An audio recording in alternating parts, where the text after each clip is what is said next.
You wake up one morning and the world is already loud. A car horn somewhere outside, notifications buzzing before you've even opened your eyes. Someone in the next room has music playing, something upbeat, something energetic, something that's supposed to set the mood.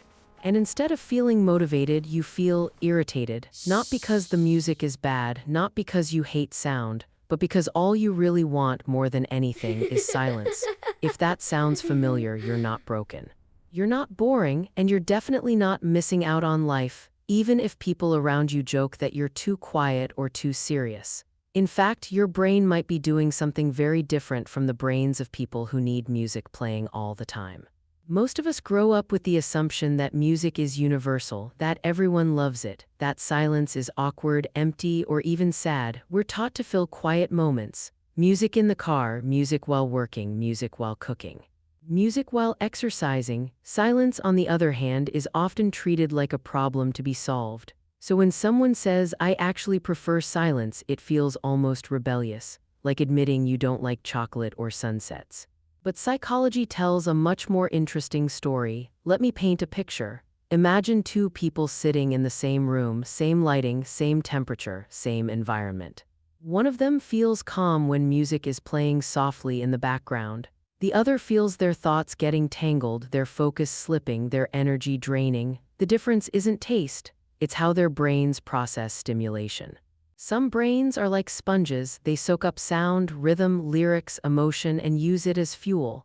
Other brains are more like finely tuned instruments. They notice everything, every beat, every change in volume, every unexpected note, and when there's too much input, the system starts to overload. If you prefer silence over music, chances are your brain is highly sensitive to stimulation. That doesn't mean weak, it means responsive.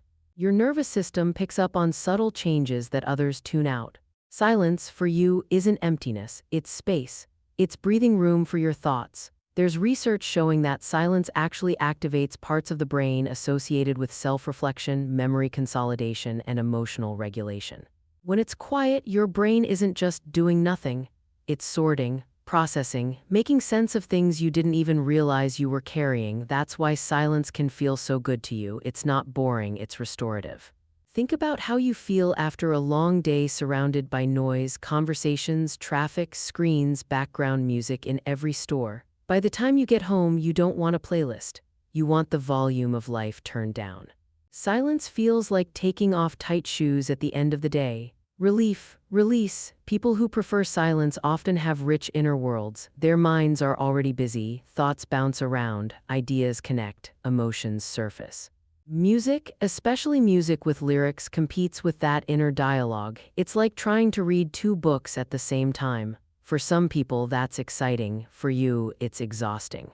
There's also a strong link between silence preference and introversion, but not in the stereotypical sense. This isn't about being shy or antisocial, it's about how you recharge.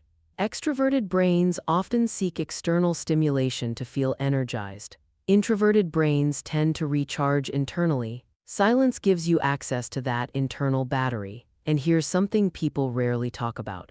Silence gives you control. Music has direction, tempo, emotion. It tells your brain how to feel. Silence hands the steering wheel back to you. You decide where your thoughts go. You decide the emotional tone of the moment. For someone who values autonomy and self-regulation, that's powerful. Have you ever noticed how silence feels different depending on your emotional state? When you're anxious, silence can feel loud. Your thoughts echo. When you're calm, silence feels gentle, almost protective. People who prefer silence often learn, consciously or unconsciously, how to sit with their own thoughts. Not always comfortably, but honestly. That ability comes with depth. Historically, silence has always been linked to thinkers, creators, and observers. Writers retreat into quiet spaces. Philosophers walk alone. Monks and scholars across cultures have used silence as a tool for clarity. Not because sound is bad, but because silence reveals things noise hides. In modern life, though, silence has become rare, and what's rare often gets misunderstood. If you don't constantly have earbuds in, people assume you're lonely. If you sit quietly, they assume something's wrong. If you turn off the music, they assume you're in a bad mood. But often, the truth is the opposite. You're protecting your mental clarity. Your brain is saying, "I don't need more input. I need less? There's also an emotional intelligence aspect here. Music is emotionally powerful. It can amplify feelings quickly. If you're someone who already feels deeply, music can push emotions into overdrive. Silence keeps things balanced. It allows feelings to rise slowly, naturally, without being hijacked by a melody or lyric. This is especially true for people who are empathetic. If you already absorb emotional cues from others easily, adding emotional sound on top of that can be overwhelming. Silence becomes a boundary, a way to stay grounded in yourself. Now, let's address a common misconception. Preferring silence doesn't mean you dislike music. Many people who love silence still enjoy music deeply but intentionally. They don't use it as background noise, they listen when they want to listen, fully, presently. Almost like a ritual, music becomes something special, not constant. And because of that, it often hits harder, feels deeper, lasts longer. There's also a cognitive angle. Studies on attention show that background music can impair performance on complex tasks, especially tasks involving language, memory, or deep thinking. If you find it easier to concentrate in silence, that's not a personality flaw. That's your brain optimizing for focus. Silence lets your thoughts stretch out instead of bumping into sound. It's like giving your mind a wide, empty road instead of a crowded city street. And here's something subtle but important. People who prefer silence are often comfortable with themselves. Silence forces you to face your own thoughts. There's no distraction, no escape. If you hated your inner world, silence would be unbearable.